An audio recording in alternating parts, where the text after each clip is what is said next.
A lone man in the desert sees the sand move in the dead of night. He thinks it's a trick of the wind until he digs. What he finds buried beneath the silence will change not only his life, but the meaning of the word family. If you believe that love, kindness, and second chances still matter, tap like and subscribe. This story is for you. The desert didn't breathe. That was the one comfort Sam Harper found in it. No hum of city life, no flickering porch lights from nosy neighbors, just wind, stars, and silence thick enough to drown in. His RV sat alone in the Nevada dust, a speck of rusted metal buried in the vastness like him, unwanted, half forgotten. It was just past 2 in the morning. A restless wind clawed at the corners of the camper as Sam shifted in his narrow bed. The old frame creaked beneath him. He hadn't truly slept in months, not since the fire, not since Lily, not since the boy. He threw on a flannel, lit the propane heater, and leaned over the tiny kitchenette to start coffee, out of habit, not hope. That's when he saw it. Movement, just outside the fogged-up window. At first he thought it was a trick of the wind, some coyote dragging brush across the sand. But it wasn't that. It was too small, too human. Something, or someone, was stirring in the dunes. Sam grabbed the flashlight and stepped out into the bitter cold. The wind hit him like open palms to the face, dry and biting.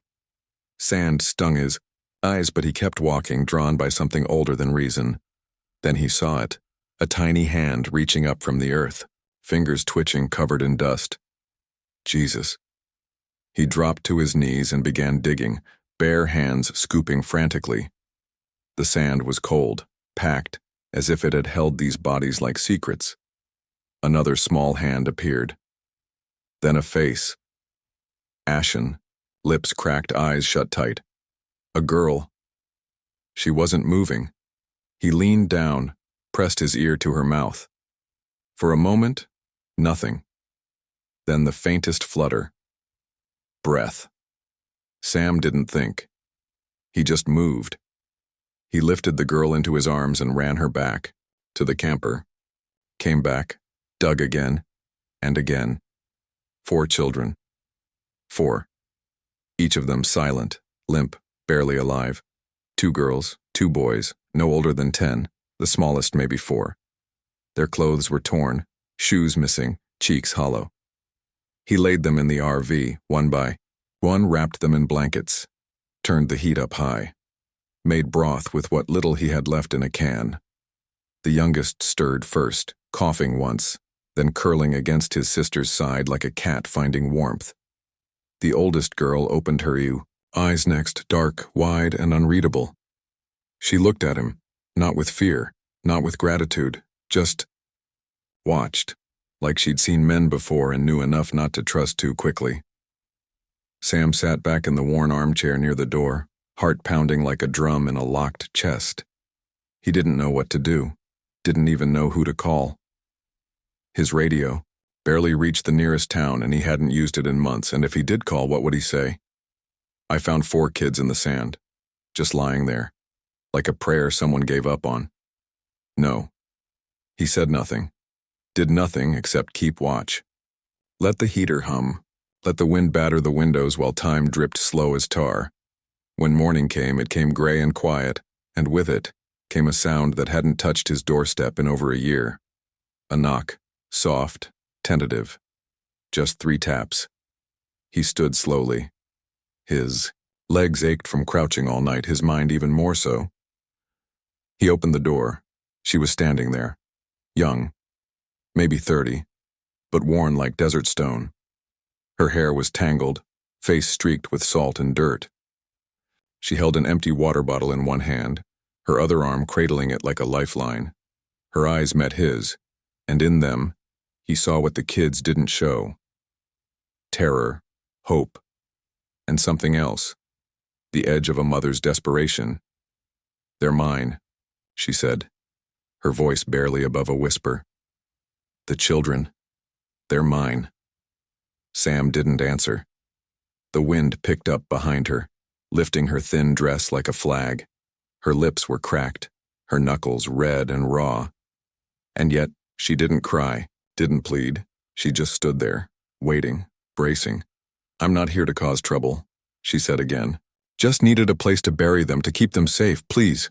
He glanced past her. No car, no bags, just footsteps in the sand behind her, long and staggered. How far had she walked? Sam looked back at the children, now curled like commas, on the bed, breathing in sync. He hadn't let anyone in since Lily died, but the door was already open. He stepped aside. "Come in," he said, voice rough from more than sleep. "Before the wind eats you alive." She nodded once and stepped inside, her body sagging the moment the warmth hit her. She reached for one of the kids, brushing hair from a boy's forehead. Her hands trembled. "What's your name?" he asked. "Lena," she said. "And yours?" "Sam." She didn't smile, neither did he. But something passed between them, like a thread tied loosely between two frayed hearts. He handed her a cup of coffee, and for a moment, in that tiny, rusting RV surrounded by nothing but sand and sky, silence became something holy, not empty, not broken, just full of breath and beginnings. Sam didn't know what to expect when he let her in. Not really. He'd let people in before, repairmen, the sheriff with questions, the old woman who once handed him a casserole and never came back. But Lena wasn't like them. She didn't knock like she needed help. She knocked like she didn't want to make a sound. Like silence was still safer than asking. Now she sat at the edge of the bench across from the stove, barely touching it, as if even that warmth might burn her. She hadn't taken off her coat. Her fingers curled around the tin coffee cup, like she didn't trust it to stay. Sam stood a few feet away, arms crossed, watching her the way you watch something wounded. "That might still bite. Them yours?" he asked finally, his voice low. She nodded, slow. "Yes." "All of them?" "3 are mine," she said. "The 4th? She's mine too, just not by blood." Sam raised an eyebrow.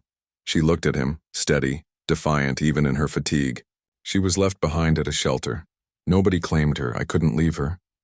He looked back toward the bed. The 4 of them were still asleep, clumped together like they'd grown that way. He remembered his son used to curl the same way when sick, small and folded in on himself, as if the world couldn't reach him there. "They don't talk," Sam said. "That normal?" Lena looked down into her cup. It became normal. For them. She didn't elaborate. She didn't have to. Sam shifted, unsure.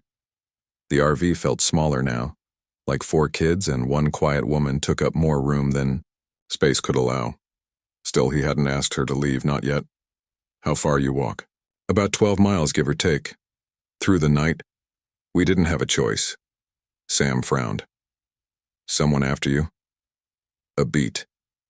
Then she nodded. Sam didn't press. He didn't want to know. Not now. Maybe not ever. But the weight in the room thickened anyway. He glanced at her coat. Torn at the sleeve. Mud splattered.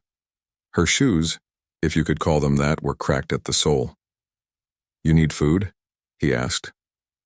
Lena hesitated, then gave the tiniest nod. A nod with pride attached to it like a splinter. Sam moved to the cabinet and opened a can of peaches, splitting it between 2 chipped bowls. He handed one to her. She took it carefully, like it was something sacred. And maybe it was. They ate in silence, spoonful after spoonful.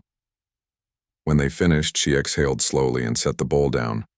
Her shoulders dropped 1/2 an inch, just enough for Sam to notice. "I'm not staying long," she said. "Just long enough for them to sleep safely. Then we'll go." "You'll go where?" "Anywhere he won't find us."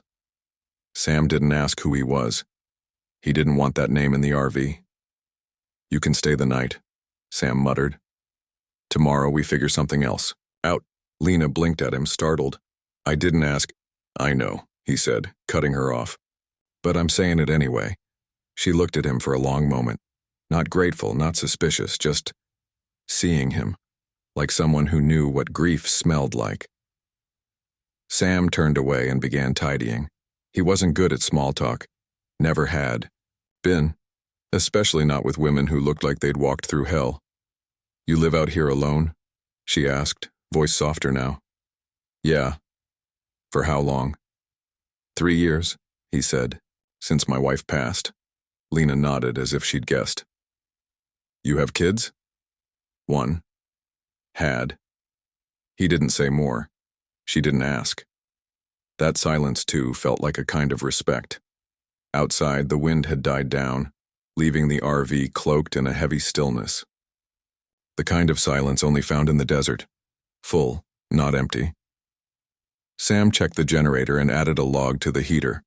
The smell of burning pine crept into the air, soft and nostalgic. Lena leaned back against the bench wall. Her eyelids flickered. She was fading. "You should sleep," he said. "I can't." "Why not?" Her voice cracked a little. "I've been running too long. I don't know how to stop." Sam didn't have an answer for that. He just nodded toward the bench. "You can have the bed tomorrow. I'll fix up a spot for myself outside. We'll figure things out." Lena stared at him. "You don't even know me." "I don't need to," he said. "I saw what you carried.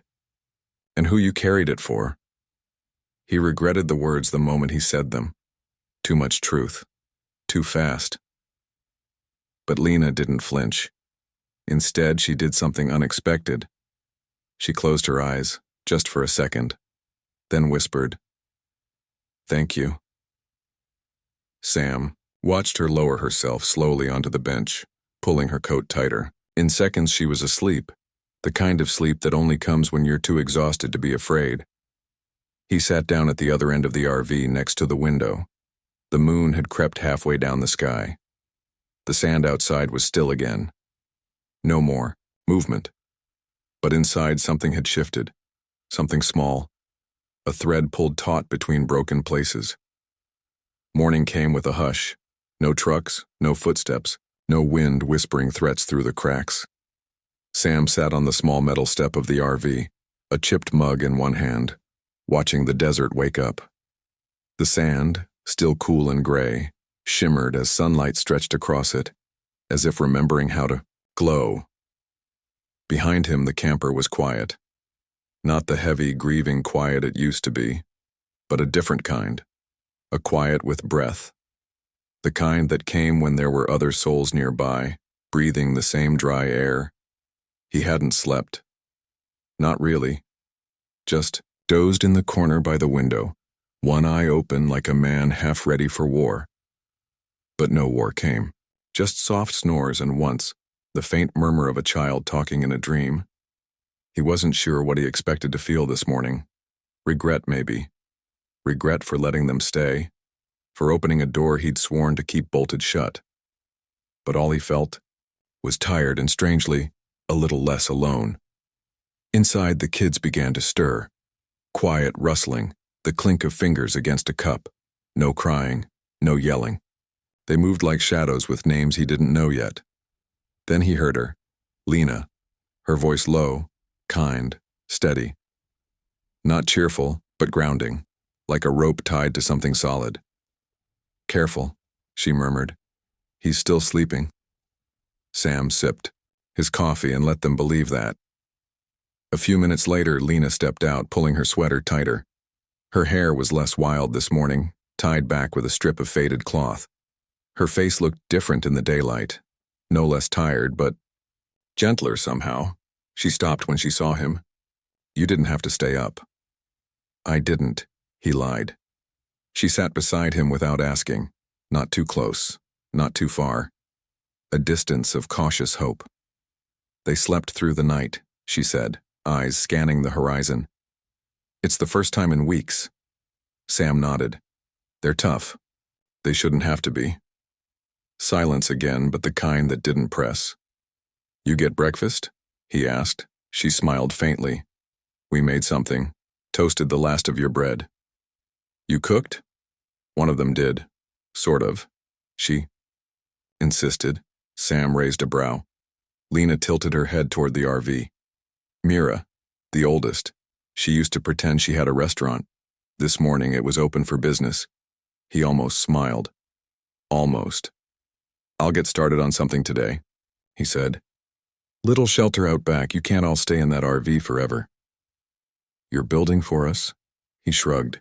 "Figured it's either that or one of those boys kicks me out of my own bed." Lena laughed, soft, surprised. A sound that cracked something open inside him. She caught herself quickly, but not before the moment landed. "Why are you doing this?" she asked, voice quieter now. Sam stared out into the sand, watching wind trace patterns no one would remember. "I don't know," he said. "Maybe I'm tired of locking doors that don't open anyway." She didn't respond, but she stayed sitting there, which was its own kind of answer. By noon, Sam had pulled together what scrap wood he had behind the RV. He hadn't used most of it since the fire, the one that took the shop, the dreams, and the last part of his former life. But the wood was still strong, stubborn like him. He started hammering, steady, methodical, the rhythm of old muscle memory, not building something grand, just walls against the wind, shade from the sun, a place where a mother could rest and children could breathe. He barely noticed when two of the kids crept out to watch. They didn't speak, just stood there with arms around each other, blinking at him like he was an animal they'd never seen before. Dangerous, but maybe not today. Sam nodded at them. One nodded back. Later, he found a small bundle of desert wildflowers on the woodpile. No note, no witness, just petals and dust. Inside, Lena was wiping down the counters as if the RV belonged to her now. As if she had the right to make it clean again. "I started on the shelter," Sam said. She turned. "I saw. It'll take time. We're not in a hurry." That was a lie. He knew it. So did she. But neither of them said so. That night, Sam brought out an old lantern and hung it from the new post beside the shelter frame. The kids sat beneath it, their shadows long in the sand. Mira held the youngest on her lap. The boy, the second oldest, leaned against the wall, whittling something with a stick. Sam sat nearby, not joining, not leaving. "Can we stay a few more days?" Mira asked softly, almost without looking. Sam looked at her. A girl trying too, hard to sound older than she was. "We don't take up much space," she added, "and Mom's not as scared here." He looked over at Lena, who was watching her daughter speak. He nodded. "Okay," he said. A murmur of relief moved through them like wind. And in the distance, beneath the lantern's glow, the shelter took its first shape. A promise not made out loud, but felt. Not permanent, but maybe enough for now. The nights got colder after the second week. Sam had started checking the sky each evening for signs of frost, his eyes trained to read weather the way he used to read blueprints. He didn't say, it aloud, but he knew they'd have to reinforce the shelter soon. Nights like these had a way of getting into your bones, especially if you had something worth losing. That thought surprised him. He stood outside the RV, shoulders hunched, coffee in hand, watching Lena by the fire pit. She was boiling water in a dented old kettle he'd dug out from storage. Her movements were slow but sure, like she'd done this 100 times, maybe she had. Her sleeves were rolled up, and that's when he saw them. Scars. Thin. White. Some neat. Some jagged. Trailing from her wrist toward her elbow, disappearing beneath the fabric. He didn't stare, but he didn't look away either. When she turned, she caught his eyes. Then, followed his gaze. She lowered her arms, quietly tugging the sleeves down. No shame, no panic, just a dull practiced motion. "You can ask," she said softly. Sam cleared his throat. "I don't need to." She gave a small, tired smile. "Most people ask anyway. Or worse, assume." He shifted, unsure of himself. The fire crackled between them. A living thing. "I've got my own marks," he said. She looked at him then.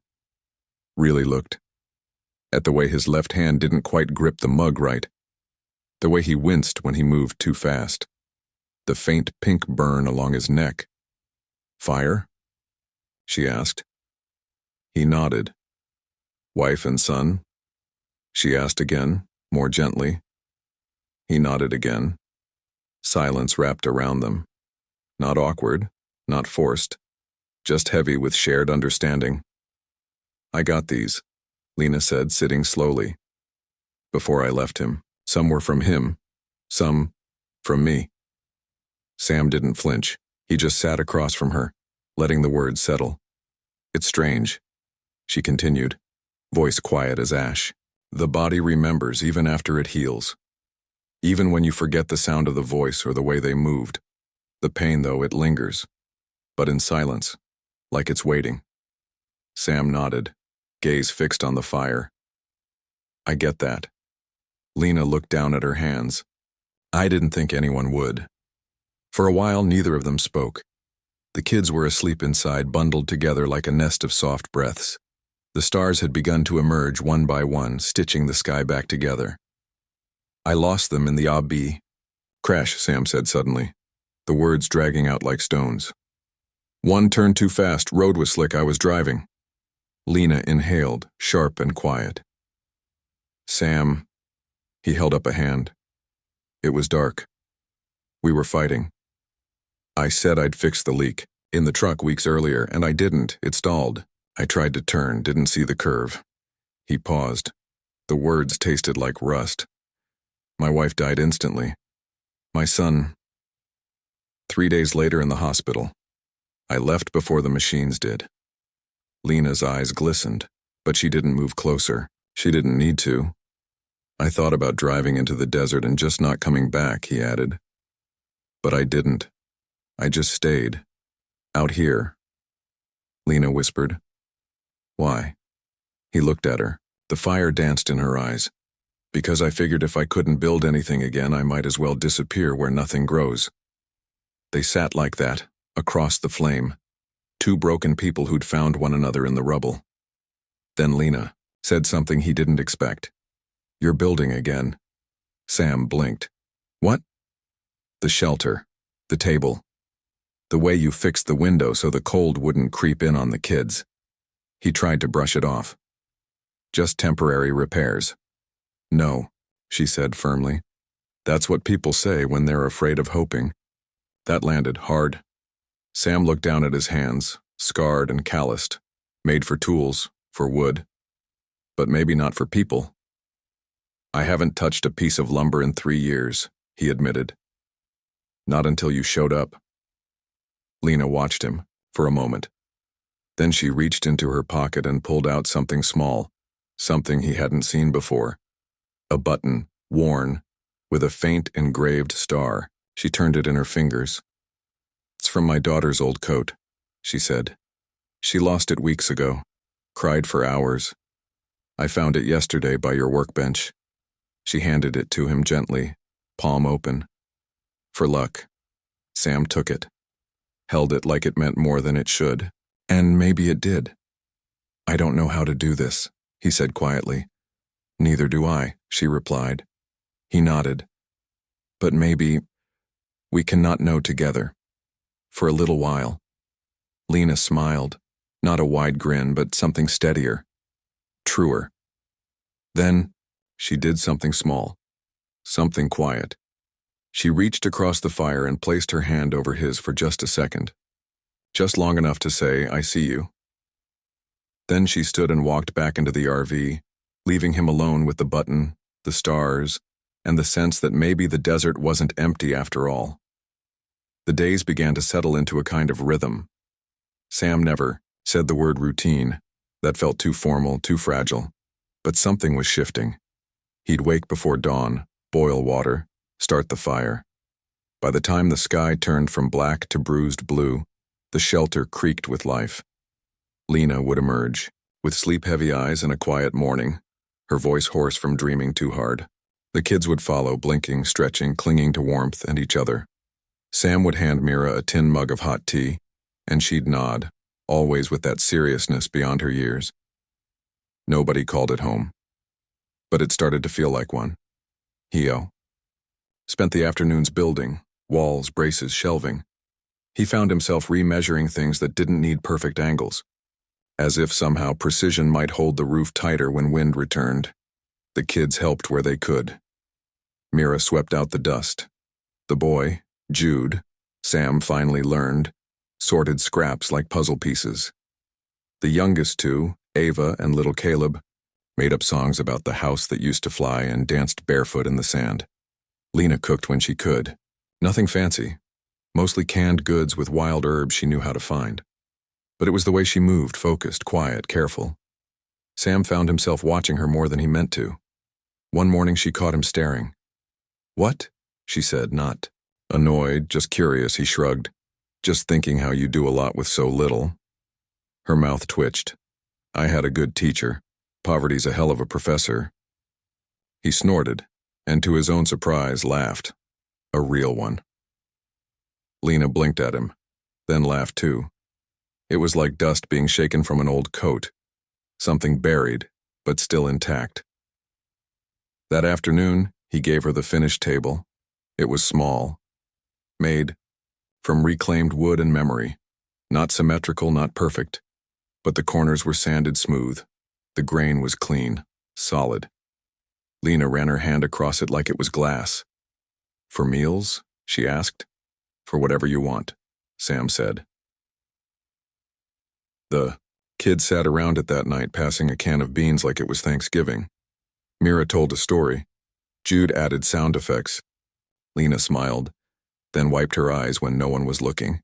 And Sam just listened.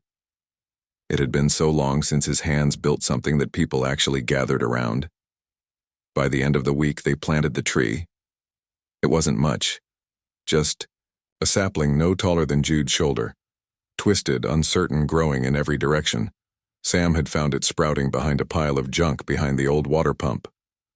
"Won't survive here," Lena said, hands on hips. "Maybe," Sam answered, "but maybe it's stubborn." She gave him a look, then handed him a spade. They dug together. Mira helped. Ava patted the soil gently, like it was a baby bird. Jude made a little sign out of scrap wood. "Promise Tree." "Why that name?" Sam asked. The boy shrugged. "Because if it lives, it means we get to stay." Nobody responded, but no one corrected him either. Sam watered the sapling each morning. He didn't expect it to take root, but he wanted it to. One night, a storm came. Not a fierce one, just enough to rattle the windows and send sand through the cracks. The kids huddled inside the shelter, blankets bundled to their chins. Sam lit the lantern, trimmed the flame and placed it near the table. Lena sat beside him, knees pulled to her chest. "I keep thinking," she said, "that all of this is too much, that it's some kind of trick, that any minute I'll have to run again." Sam didn't answer right away. "I used to think the same," he said. "About joy, about peace. Like if I stood still too long, the world would remember what it took from me and come collect the rest." She turned toward him. "But maybe that's what courage is," he added, "staying, even when you're sure it won't last." They sat together in the hush of wind, lantern light flickering across their faces. No declarations, no promises, just the warmth of proximity and the rhythm of rain on roof. In the morning, the storm had passed. The shelter held. The table was dusty, but intact. And the promise tree? Still standing. A single green leaf had opened overnight, no larger than a thumbprint. Sam stood over it, boots planted deep, heart caught somewhere between grief and hope. He didn't touch the leaf, didn't speak to it. Just stared for a long while, then tipped his hat, like one does to a miracle not yet named. It started with dust. Not the kind that danced on sunlight or gathered in corners, but the kind kicked up by something moving. Sam saw it from the bluff behind the shelter, where he often stood to scan the horizon, more habit than paranoia. Until that morning. A thin line of tan rose against the pale blue sky, just west of the ridge. A vehicle, not close enough to see, clearly, not far enough to ignore. Sam narrowed his eyes, Trucks pass through sometimes. Ranchers, lost tourists, supply runs. But this one didn't fit. Too slow, too quiet. No headlights. Just watching. It didn't come closer, didn't turn away either. Just sat there on the ridge like it had all the time in the world. Back at the shelter, Sam tried not to show it. He stacked wood, hammered in a brace, patched a crack in the outer wall, all while his mind ran hot with questions. Lena noticed. She said nothing, but her eyes followed his hands like she was counting every tremor.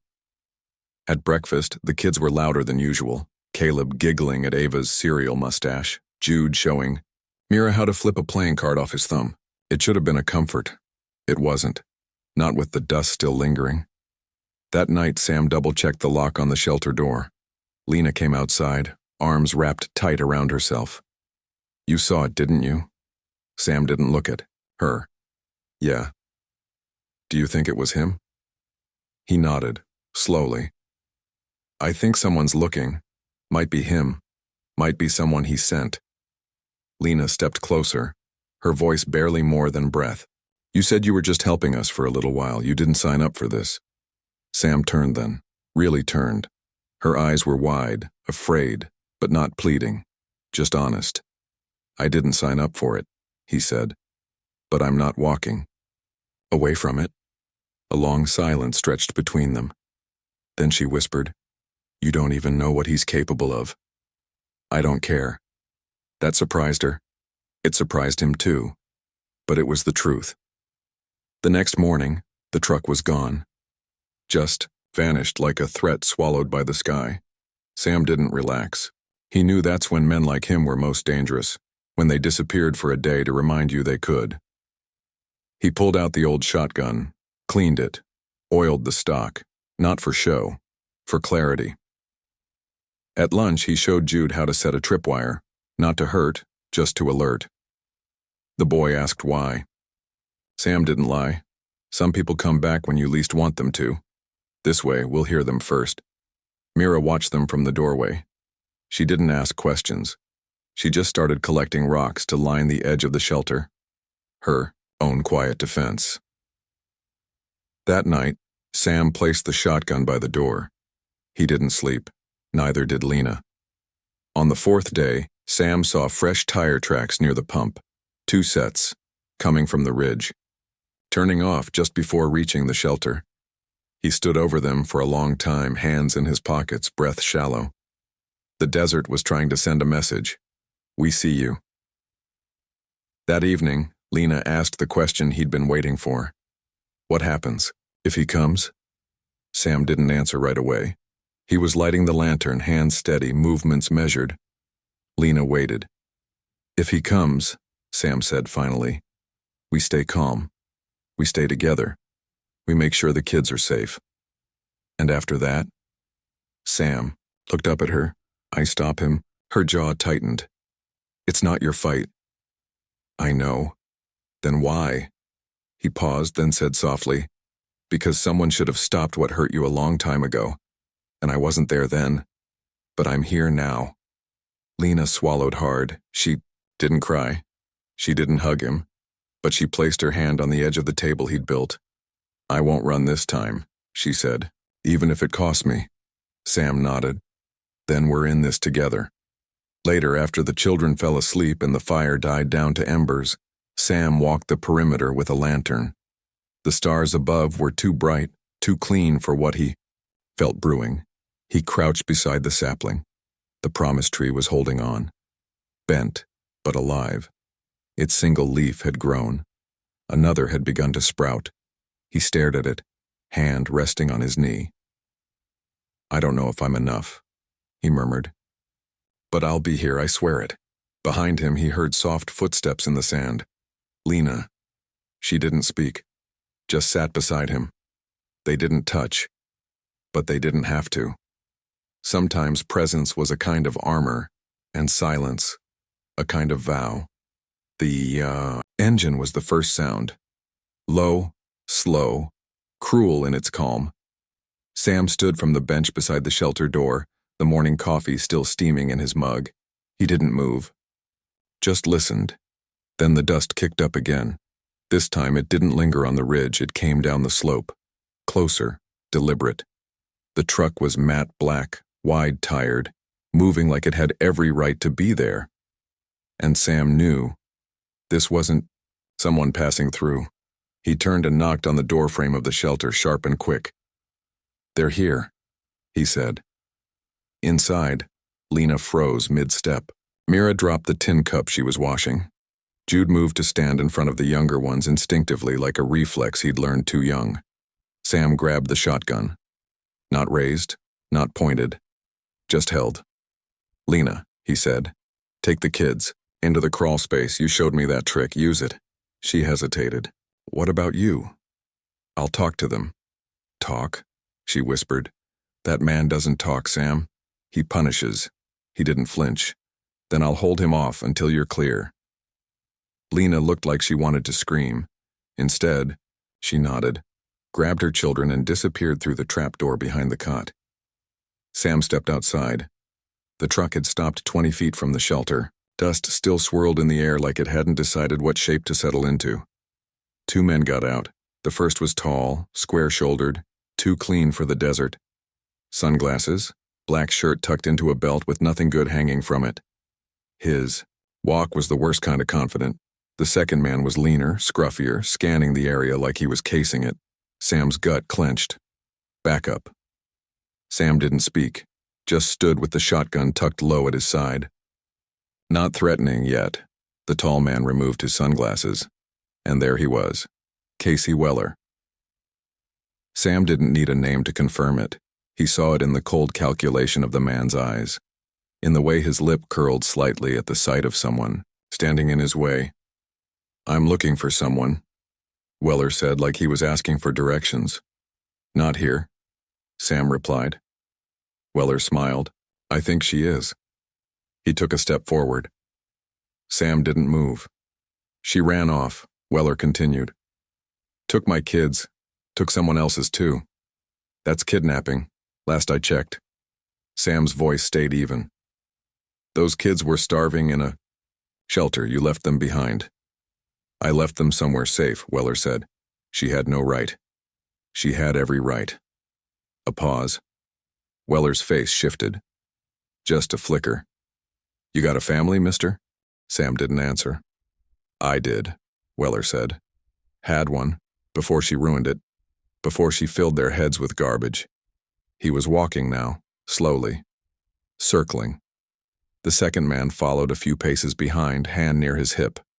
Sam gripped the shotgun tighter. "I want them back," Weller said. "You're not taking them. Don't make this worse for yourself," the second man said, voice low. Sam finally raised the shotgun, not pointed at them, just lifted. "Enough." "They're not yours anymore," Sam said. "They belong where they're safe, where they're loved." Weller's expression curdled. "You think you're some kind of hero?" he sneered. "You think this little shack and your patch of dirt makes you a father?" Sam's jaw tightened, but his voice didn't shake. "No," he said. "But I know what it means to lose a child, and I'm not letting it happen again." Weller stepped forward. Sam cocked the shotgun. That stopped him. The second man looked uncertain now, eyes darting. He hadn't signed up for this kind of standoff. Sam could see it. Weller stared at Sam for a long time, then leaned forward slightly. "You shoot me," he said, "and everything comes down on you. Law, courts, blood." "I don't plan to shoot you," Sam replied.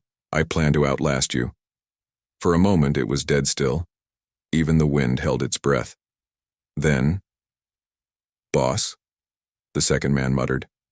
"This ain't worth it. Let's go." Weller didn't look away. He smiled, but it wasn't a smile, it was a warning. A signature. "This isn't over," he said.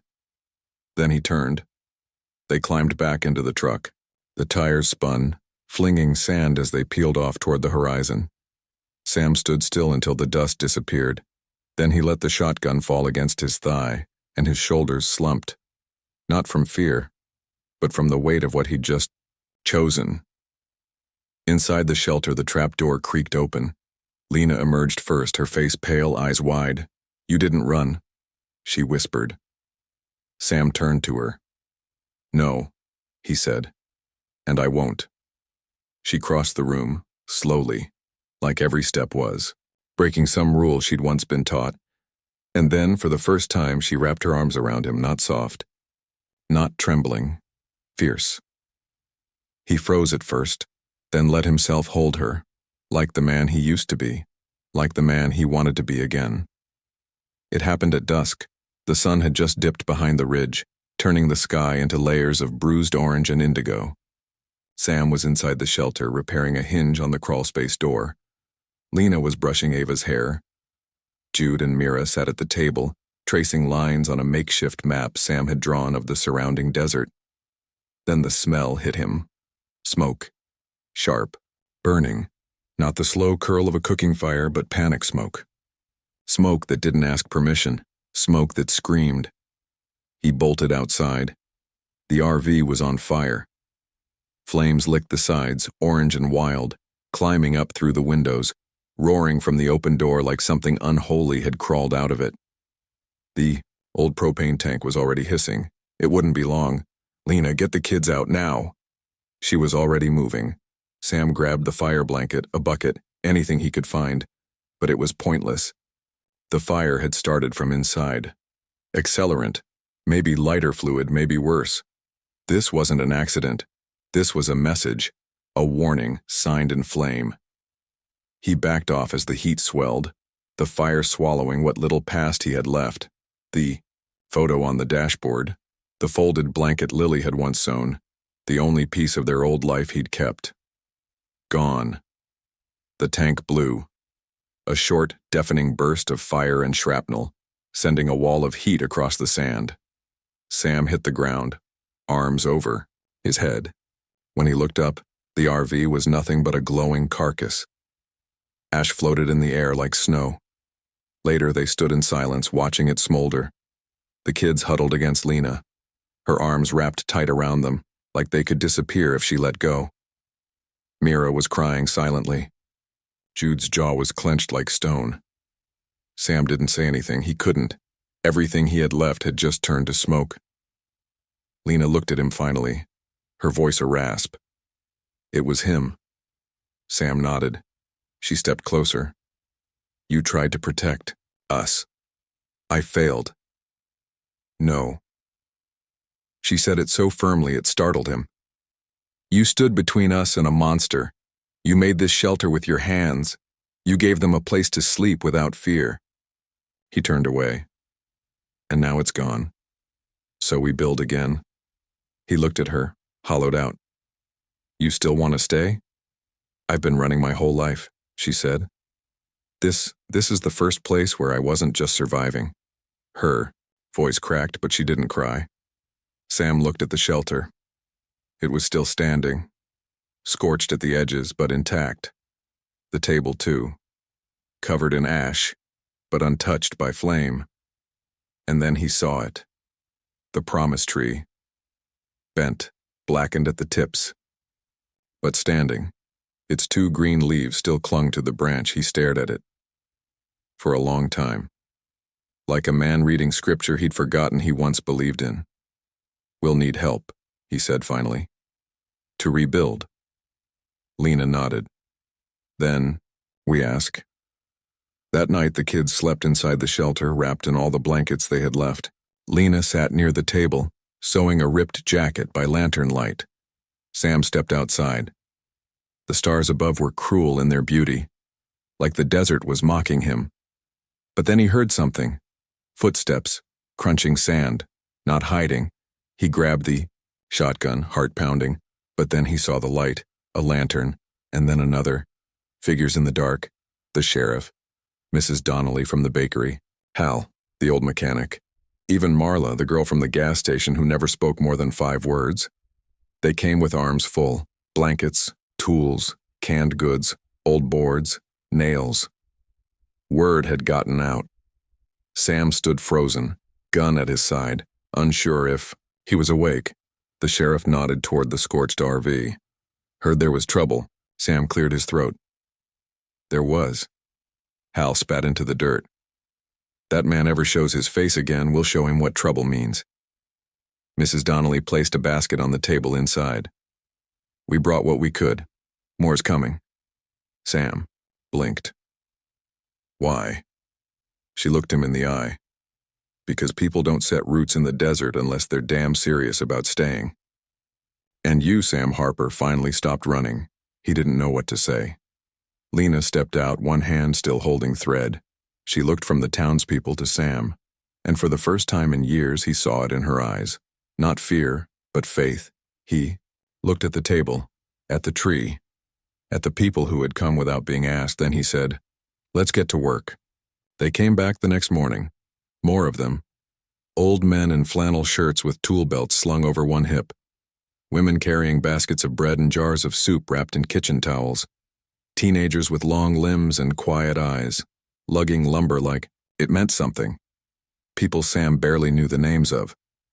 People he'd passed in silence for 3 years, and they came without asking for anything in return. Just brought what they had. And stayed. By noon, the hum of hammers replaced the silence that had haunted the camp for too long. Hal and Sheriff Wynne helped brace the north wall of the shelter, reinforcing it with salvaged beams from a collapsed barn 2 valleys over. Mrs. Donnelly arrived with her cinnamon rolls, still warm, and placed them gently on the table Sam had built. Thought the little ones could use something sweet, she said, then added, "You too." Sam stood beside her, arms crossed, unsure what to say. "You don't have to talk," she said. "Just don't disappear again." He nodded. That afternoon, Mira swept ash from the floor while Jude helped the sheriff fix the outer gate. Caleb giggled when a nail bent sideways under his tiny swing of the hammer. Ava ran barefoot in the dust, her laughter cutting the dry air, like wind chimes. Sam paused his sawing to watch them. This wasn't normal. It wasn't quiet. But it was life. Inside the shelter, Lena was folding donated clothes into neat piles. Sam walked in, wiping his hands on a rag. She looked up, a soft smile on her face. One of those smiles you only give when you've stopped bracing for the worst. "They came," she said. "They did," Sam replied. "Why?" He hesitated. "Because I didn't shut the door this time." She stepped closer, searching his face. "You really believe that?" "I didn't before," he said, "but then the RV burned, and they still came." Lena nodded slowly. "It's strange, isn't it?" "What?" "That staying can be scarier than running." He looked at her, and something inside him ached with truth. "But it's also braver," she added. Sam didn't respond. He just reached out, took her hand, and gave it a quiet, solid squeeze. By the end of the week, the new cabin stood where the RV used to be. Just one room. Sloped roof. Windows on all 4 sides to catch the light. It wasn't much, but it was theirs. The first night they moved in, Lena cooked a stew on the wood stove the sheriff had donated. Jude passed out spoons. Mira lit candles along the window ledge. Ava placed a blanket on the floor for Caleb, who promptly declared it his pirate boat. Sam sat at the head of the table, the same one he'd once thought was just a project to pass the hours. Now it was the heart of something. He looked around. The table. No one said grace, but everyone was grateful. Later that night, after the children were asleep, Sam stepped outside. The desert wind was soft, brushing against his skin like a memory trying to return. He walked to the promise tree. It had 3 leaves now. New ones. Tender, green, barely strong enough to hold their own weight. He crouched beside it, ran his fingers lightly over the bark. The sign Jude had made still leaned beside it, crooked but standing. Promise tree. "You're tougher than you look," Sam murmured. "You're not talking to a plant, are you?" Lena's voice came from behind him, teasing, gentle. He stood slowly. "It listens better than most folks." She smiled, stepping beside him. "Thy kids are asleep," she said. "All of them, no nightmares," he nodded. "That's a first." They stood in silence, watching the sky.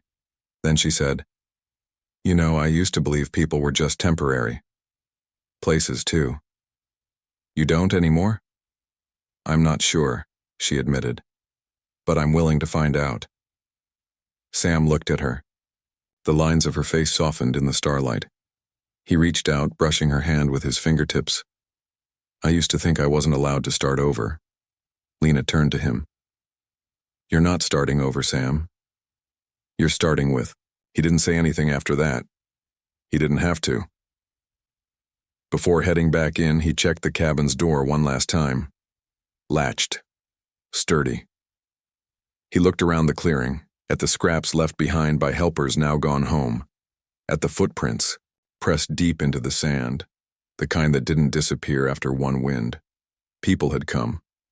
But more than that, people had stayed. The wind came soft that morning, not with grit or fury, but a gentle hush, like the desert itself had exhaled. Sam stood by the doorway of the new cabin, coffee warm in his hand, and let the stillness settle around him. After weeks of hammering and smoke and voices rising in work and worry, the quiet felt earned. Inside, the kids were still asleep. Lena, too.